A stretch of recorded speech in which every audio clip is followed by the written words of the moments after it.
Paramashivam.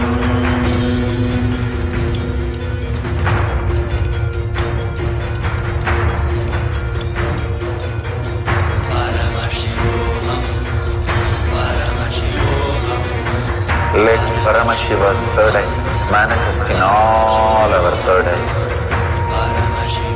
Let the Amrita pour, let the Varni open up, manifest in all of us.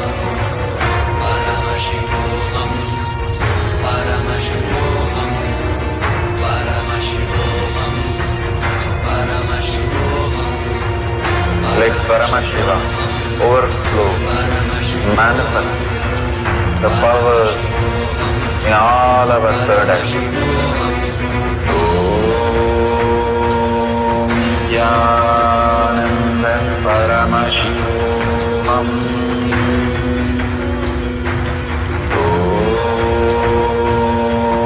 Nithyananda Paramashivam.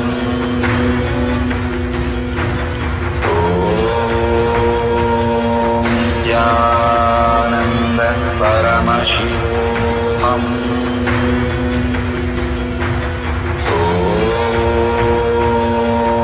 Nithyananda Paramashivam. Om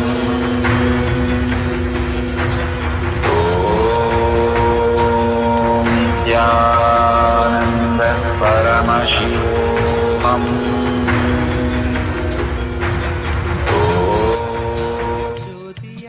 தணிகையே சந்நித்தியன் எந்தன் விழியை காக்க நாதனாம் நித்திய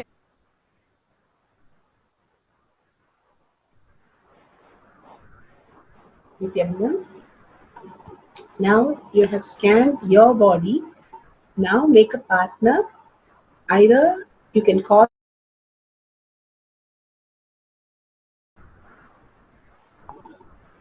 to make a partner and start scanning each other, and at the end of the 10 minutes we can verify whether we have exactly got what the other person has written down when they are scanning themselves. Such a beautiful space of oneness. Don't doubt whether it is my thought or Bhagavan is telling me this. Maybe I'm deluded into it. If you believe every thought that you have is what Bhagavan gives, then it becomes that. Our delusion of doubt is the only problem. Whenever the doubt which comes up is the mind. The words that you are scanning and manifesting is Bhagavan inside you who is even manifesting that. It's only by His will we even manifest the words from us. But our thinking, the choice of whether we doubt or whether we trust, that is up to us. So beautifully, Bhagavan Himself manifests through us. If you completely surrender and say, whatever you showing is only your words, then only perfect words appear in us. And you can write down and you can see it and manifest as reality. So now you can sit straight, visualize Bhagavan in your third eye with your head, neck and back in a straight line, and chant the Mahavakya continuously. When you chant, the frequency raises in you more and more. So chant the Mahavakya, visualize Bhagavan in your third eye, sit with your partner, and whatever Bhagavan reveals, pen it down. At the end of 10 minutes, you can start sharing the details. Now let's start with the chanting. Om Nithyananda Paramashivam.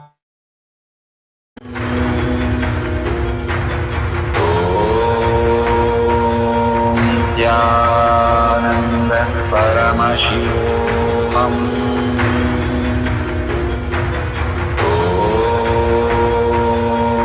Nithyananda Paramashivam. Om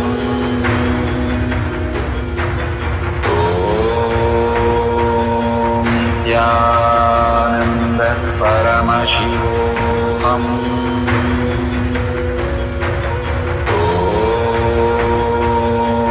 Nithyananda Paramashivam.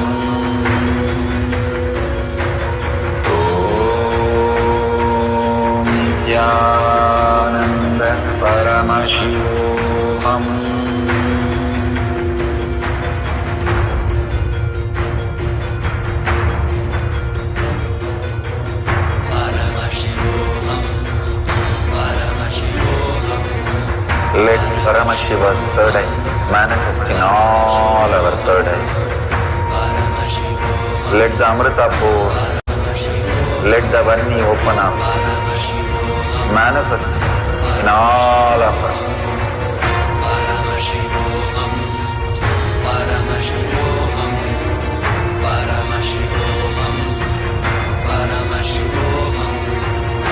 Let Paramashiva overflow, manifest the powers in all our third eyes. Om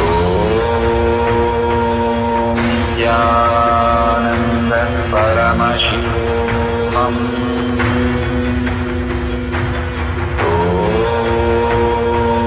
Nithyananda Paramashivam.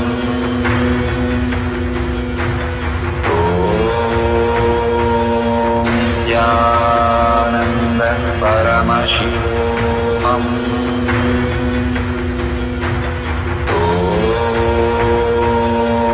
Nithyananda Paramashivam. Om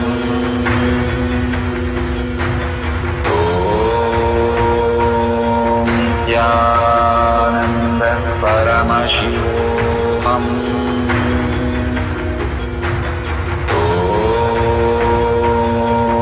Nithyananda Paramashivam. Om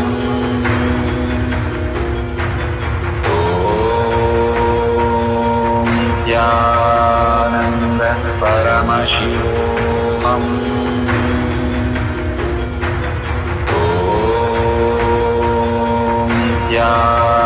Nithyananda Paramashivam.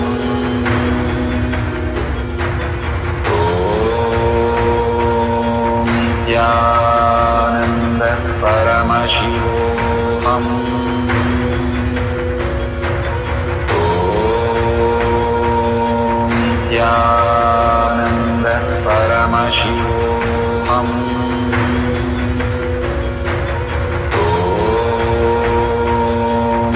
Nithyananda Paramashivam.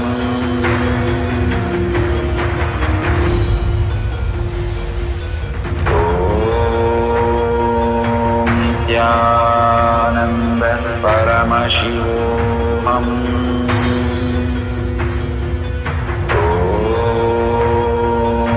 Nithyananda Paramashivam. Om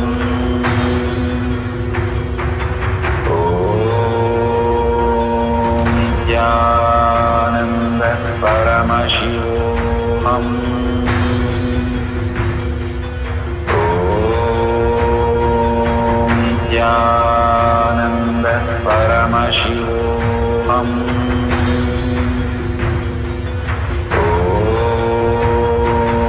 Nithyananda Paramashivam. Om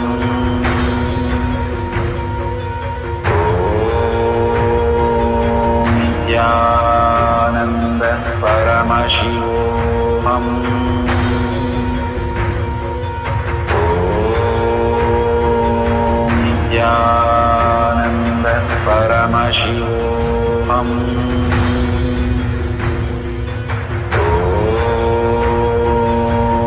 Nithyananda Paramashivam. Om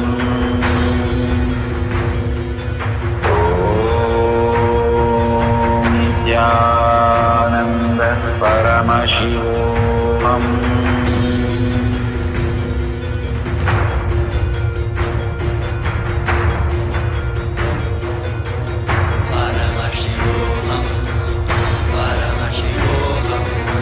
Let Paramashiva's third eye manifest in all our third eyes. Let the Amrita pour, let the Vanni open up, manifest in all of us.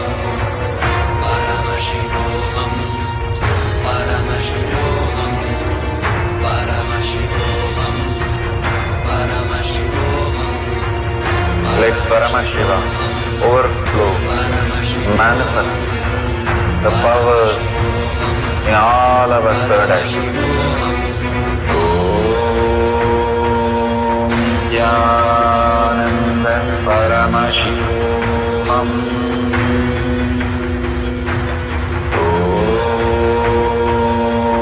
Nithyananda Paramashivam.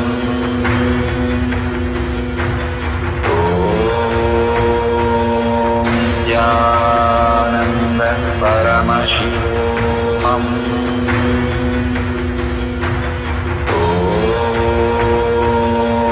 Nithyananda Paramashivam.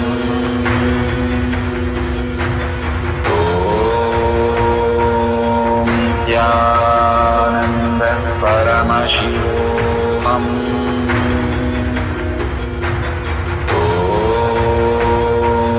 Nithyananda Paramashivam.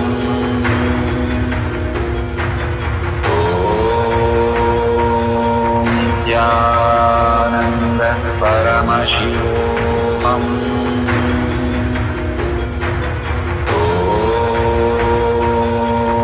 Nithyananda Paramashivam.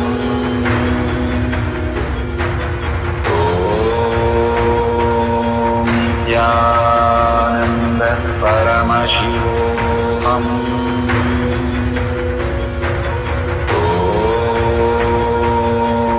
Nithyananda Paramashivam.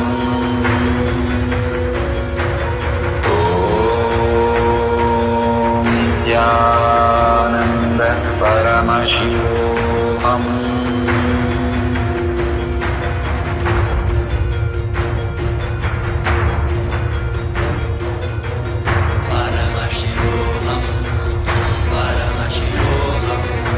Let Paramashiva's third eye manifest in all our third eyes.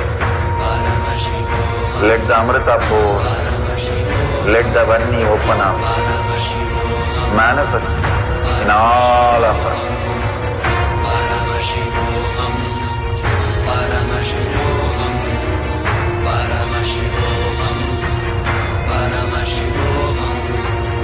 Let Paramashiva overflow, manifest the powers in all our third eyes.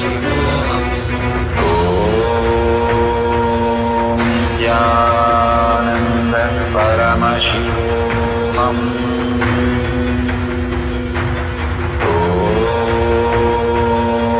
Nithyananda Paramashivam.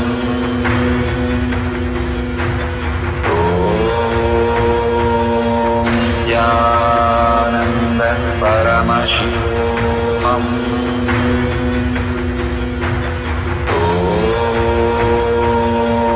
Nithyananda Paramashivam.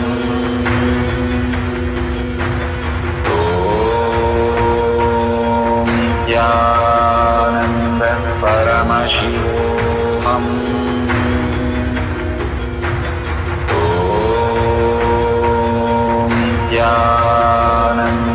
Nithyananda Paramashivam.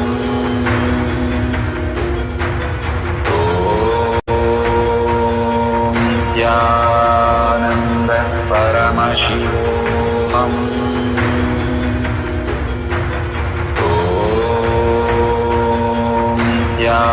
Nithyananda Paramashivam.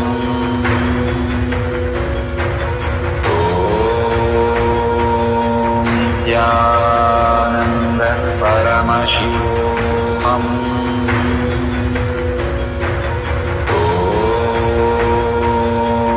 Nithyananda Paramashivam.